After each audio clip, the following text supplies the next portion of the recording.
It is such a personal pleasure and delight for me to be here amongst so many friends and colleagues from both the United States and from Irish shores. I am very grateful to all of you for this singular honor, which I could not attain by birth, despite how many immigrant grandparents I had.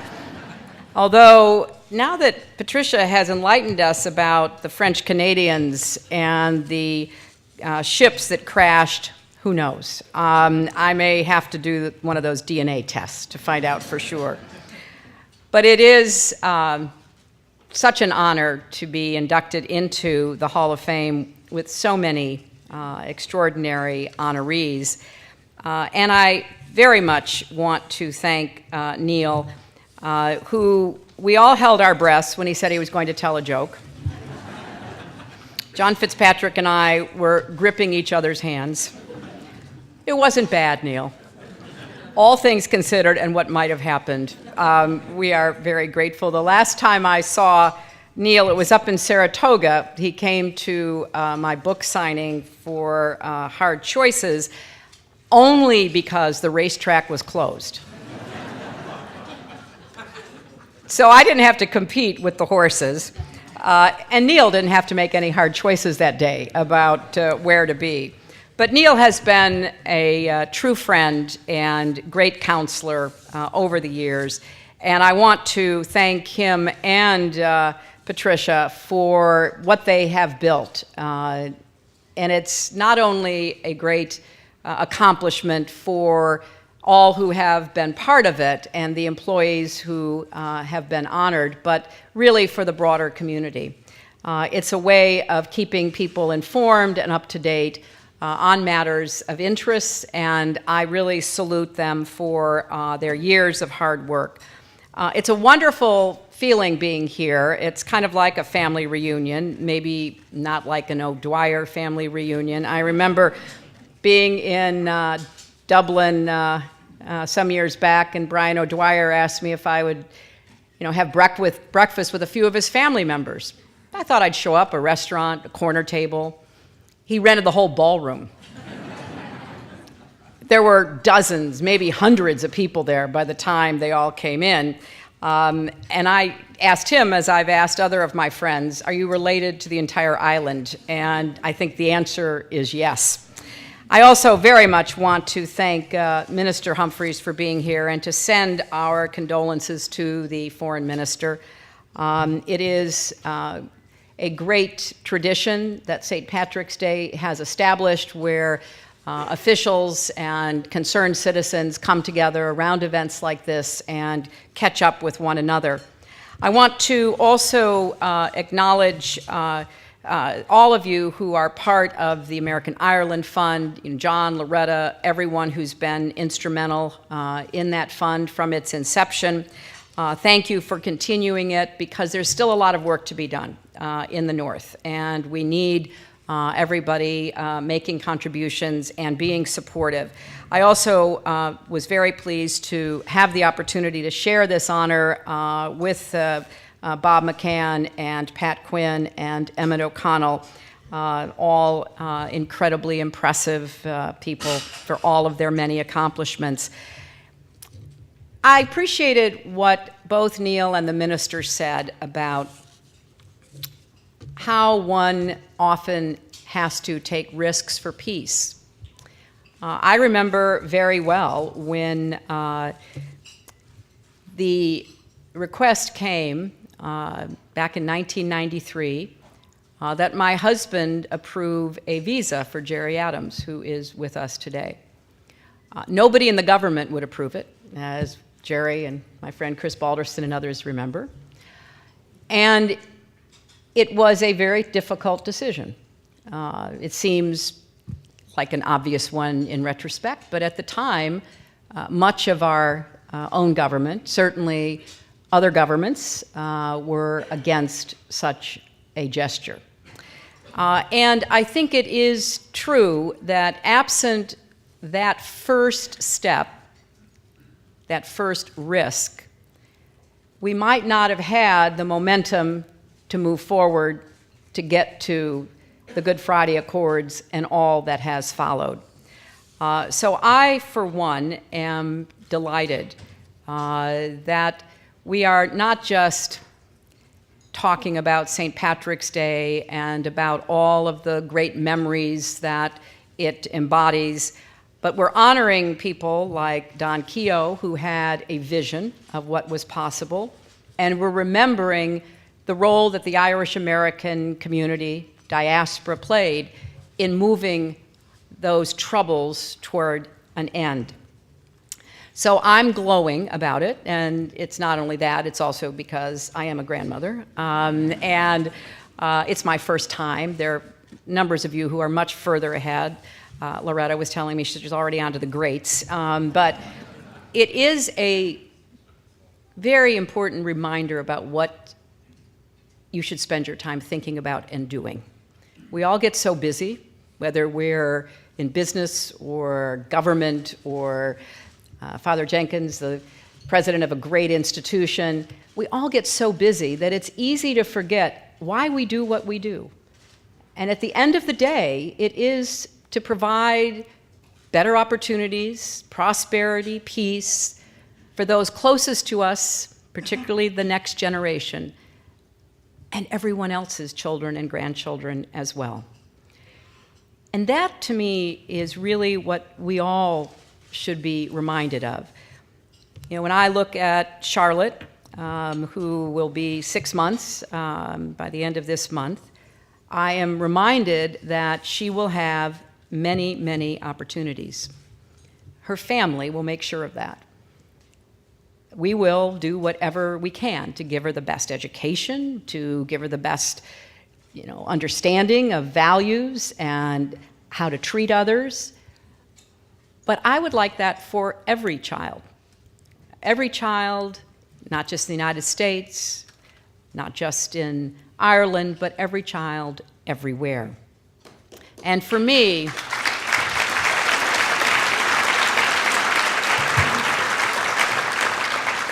that does require courage, and it requires some risk-taking. You've already heard from the minister and Neil that I was privileged to be in Belfast in November of 1995, to stand and to look out at that vast crowd and to see what the minister said was the most incredible sight, all of the parents holding their babies, their toddlers, their young children on their shoulders. To be part of not just lighting the Christmas tree, but lighting what it stood for, the hope of peace. There was no guarantee in 1995 as to what would happen. We stayed at the Europa Hotel, which still had boarded up windows that had been broken or shattered by bomb blasts. The occupancy was just the president and his traveling party. As I went back over the years and I saw the changes that came because people were willing to suspend disbelief, to look for a way forward. I remember the last time I was there at the Europa and asking the manager, how's occupancy? Nearly 100%, he said. There were so many indicators of what could be possible if people could overcome their long-seated concerns, fears, and begin to reach toward one another. In particular, therefore, I want to accept this honor on behalf of all the remarkable women that I met and admired in Northern Ireland. You've heard about Joyce McCartan and Inez McCormick and so many others who I sat down with and shared tea with and talked with.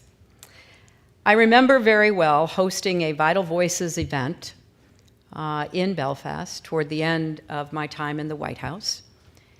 And we had invited a much larger group of women from both communities to come and sit at the same table. It wasn't easy but enough agreed, and we sat there awkwardly in the beginning, waiting for somebody to make the first statement, ask the first question. And finally, one woman said she was there because she was tired of worrying about her son every time he walked out the door to go to school, whether he'd come back alive. And then a woman on the other side of the table said she was there because she was tired of worrying about her husband, whether he'd come home from work, whether he'd come back from a night out with his friends. And all the differences were crystallized by the commonalities. These women, these mothers, these wives, they all of a sudden acknowledged they feared the same things. And that opened the door.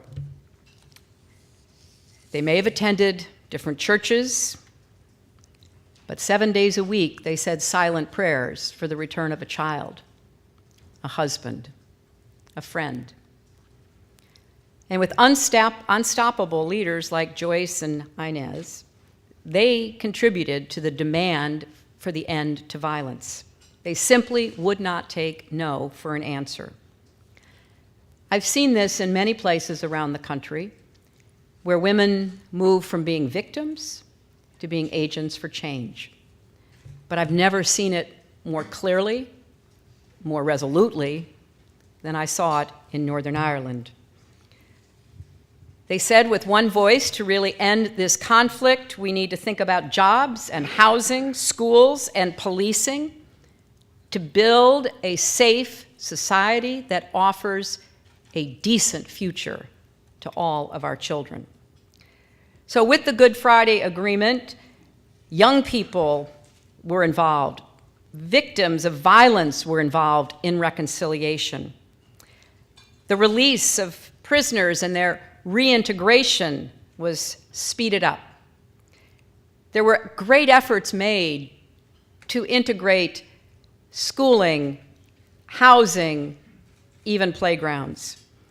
So what had been an agreement negotiated around a table with the strong support of the President of the United States and under the able leadership of his envoy, George Mitchell, all of a sudden seemed real in the lives of everyday people.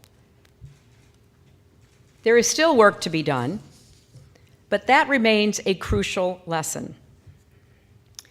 You cannot bring peace and security to people just by signing an agreement. In fact, most peace agreements don't last. There's been some very important work done in recent years that where women are involved, and therefore where the work of peace permeates down to the kitchen table, to the backyard, to the neighborhood, around cups of tea, there's a much better chance that the agreement will hold. So as we look forward to St. Patrick's Day tomorrow, I would repeat what I said on my last visit to Belfast in 2012, where I asked a large group gathered to make sure that those who still didn't feel the benefits of peace began to. The young man from a loyalist community whose father can't find work and who sees his own chances for a good job slipping away. The young woman from a Republican family who's given up the idea of going to college because she needs to get a job to support her family. You can't have lasting peace and progress without people believing life will be better because of it. There has to be genuine social and economic inclusion. That's true there. That's true around the world. So there is a lot to celebrate. There's a lot that we have been able to accomplish, starting with that decision of my husband to grant that visa, and then to get involved, and then to put forward a peace process, which the participants can tell you often consisted of silent people sitting around a table, not yet ready to talk to one another. but it was never disbanded. The goal was never given up. It just took time to build some kind of relationship. I think that it's a great lesson for so many who have their own conflicts, their own divisions. It's also a great reminder that the work in the North is not finished. Even as we speak, negotiations go on to try to resolve governmental issues. As dysfunctional as government can be anywhere in the world, it's better to have people arguing about that than walking away and thinking that conflict may be the only answer. So I thank you for this honor. I thank you for your many years of kindness, support, and friendship, and I wish all of you a very happy St. Patrick's Day.